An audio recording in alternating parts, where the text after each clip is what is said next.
এই আওয়ামী লীগ গঠিত হওয়ার পিছনে একটি ঘটনা 1946-এর নির্বাচনে তৎকালীন অবিভক্ত বাংলায় প্রধানমন্ত্রী হয়েছিলেন হোসেন শহীদ সোহরাওয়ার্দী।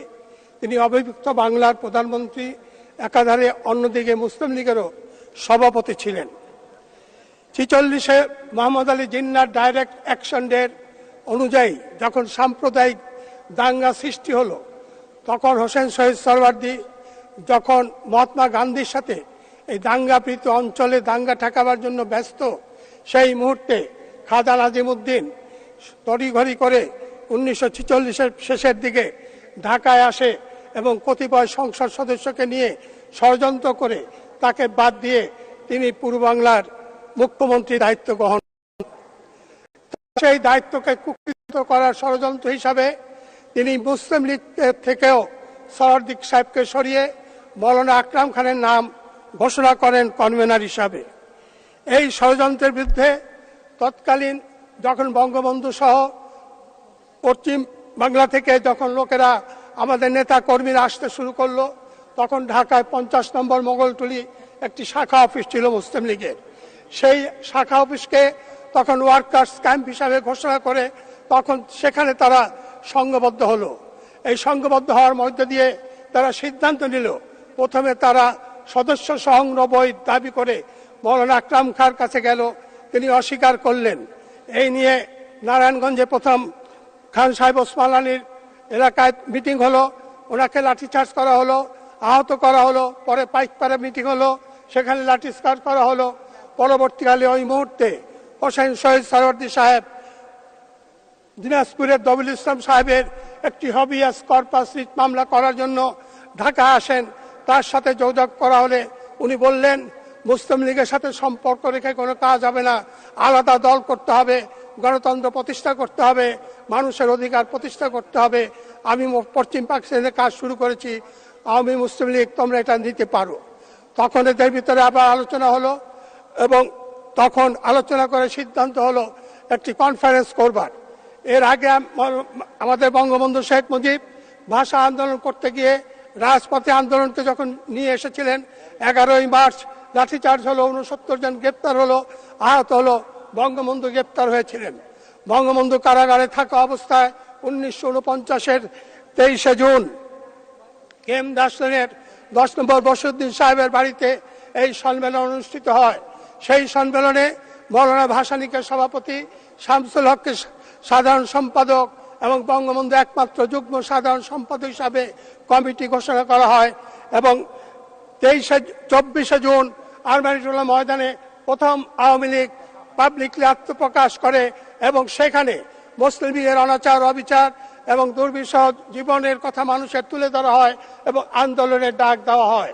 সেই থেকে আন্দোলনের পথ ধরে বঙ্গবন্ধুর নেতৃত্বে হাঁটি হাঁটি পা পা করে এই নেতৃত্বে সারা দেশে সেদিন বঙ্গবন্ধু গ্রেপ্তার থাকাকালীন অবস্থা, যদিও তিনি সেই দিন যুগ্ম সাধারণ সম্পাদক হয়েছিলেন, পরবর্তীকালে তিনি কারাগার থেকে বেরিয়ে আসেন।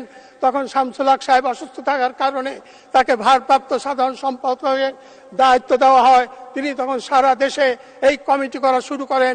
সেই কমিটিগুলি পরবর্তীকালে আওয়ামী লীগের ভিত হিসাবে রচনা হয়েছিল। মাননীয় স্পিকার, সেই কমিটিগুলির মাধ্যমে বঙ্গবন্ধু এই দেশে মানুষের উপরে পাকিস্তানিদের শাসন শোষণ বারবার তুলে ধরেছেন, বারবার পাকিস্তানিদের অত্যাচারের বিরুদ্ধে কথা বলেছেন। অন্যান্য রাজনৈতিক নেতার সাথে তার পার্থক্য ছিল এইখানে, অন্যান্য নেতারা পাকিস্তানের সাথে একটি সমঝোতামূলক আচরণবিধি মেনে কথাবার্তা বলতেন, আন্দোলনের কথা বলতেন খুব কম, কিন্তু বঙ্গবন্ধু সব সময় পাকিস্তানিদের অনাচারের বিরুদ্ধে কথা বলতেন। তার কারণ পাকিস্তান সৃষ্টি লগ্ন থেকে তিনি বুঝতে পেরেছিলেন এই পাকিস্তান বাঙালিদের জন্য হয়নি। আমি প্রফেসর মুজাফফর সাহেবকে কোট করতে চাই। 1948 সালে প্রথম গণতান্ত্রিক গঠন করা হয়, তখন সেই বৈঠকে নাকি বঙ্গবন্ধু মুজাফফর সাহেব সহ আরো 2-1জনের সাথে আলাপ করেছিলেন এই কমিটি এমন ভাবে গঠন করতে হবে যারা ভবিষ্যতে স্বাধীন বাংলার আন্দোলন করবে। শুধু এইখানে শেষ নয়, মাননীয় স্পিকার, আমরা যখন বঙ্গবন্ধু হত্যার পর কারাগারে কমরেড মনি সিং, কমরেড ফরাদ কিছুদিন কারাগারে ছিলেন, তখন আলোচনা সভায় কমরেড মনি সিং বলেছিলেন বঙ্গবন্ধু সবসময় কোনো সময় পাকিস্তানে বিশ্বাস করতো না। তিনি আমাদেরকে বলতেন দাদা আপনারা কোনোদিন সমাজতন্ত্র করতে পারবেন না, আপনারা আমাকে সাহায্য করেন, আমি বাংলাদেশ স্বাধীন করে আপনাদের সমাজতন্ত্র দেব। বঙ্গবন্ধুর এই কথা যে নিছক ছিল না, তার প্রমাণ স্বাধীনতার পরে তিনি যে জাতীয় সংবিধান রচনা করেছেন তার অন্যতম মূল মন্ত্র ছিল সমাজতন্ত্র। মাননীয় স্পিকার, শুধু মৌলানা ভাসানীর একদিকে যখন এই ধরনের আন্দোলন চলছে, বারবার কিন্তু পাকিস্তানি ষড়যন্ত্রের শিকার হয়েছে বাংলাদেশের রাজনীতি।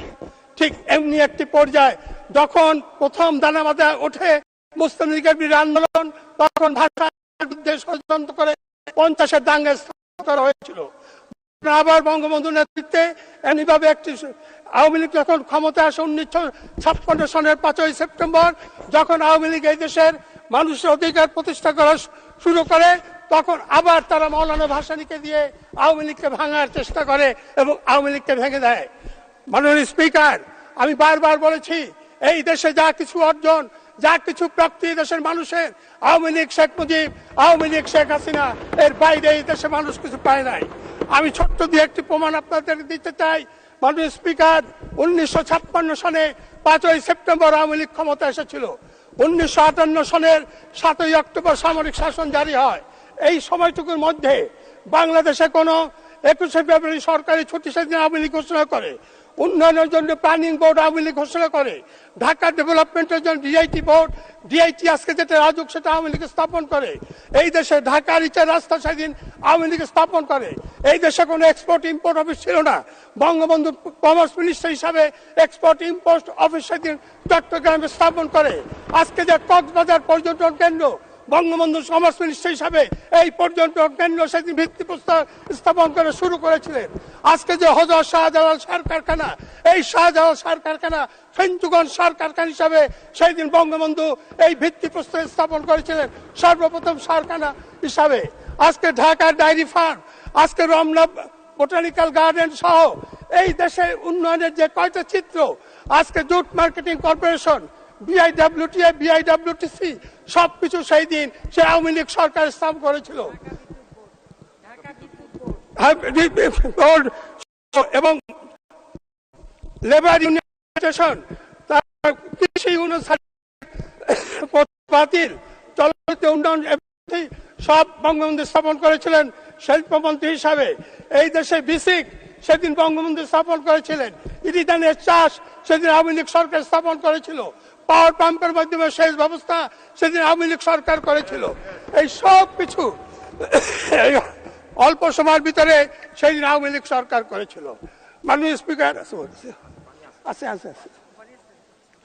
মাননীয় স্পিকার, তাই আমি বলতে চাই, এরপরে মার্শাল্লাহ আসে।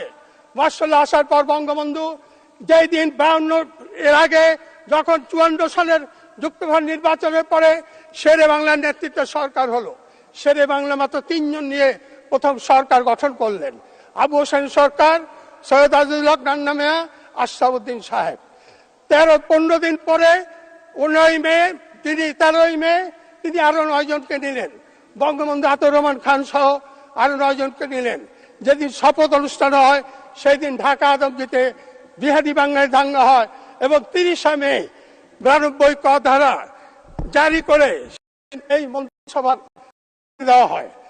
বঙ্গবন্ধু সেরে বলেছিলেন ক্যাবিনেট মিটিং ডেকে এই 92 ক ধারা প্রত্যাখ্যান করেন, বাঙালিরা আমরা আপনার সাথে আছি। কিন্তু শেরে বাংলা সেই দিন কোনো কথা না বলে উঠে গিয়েছিল।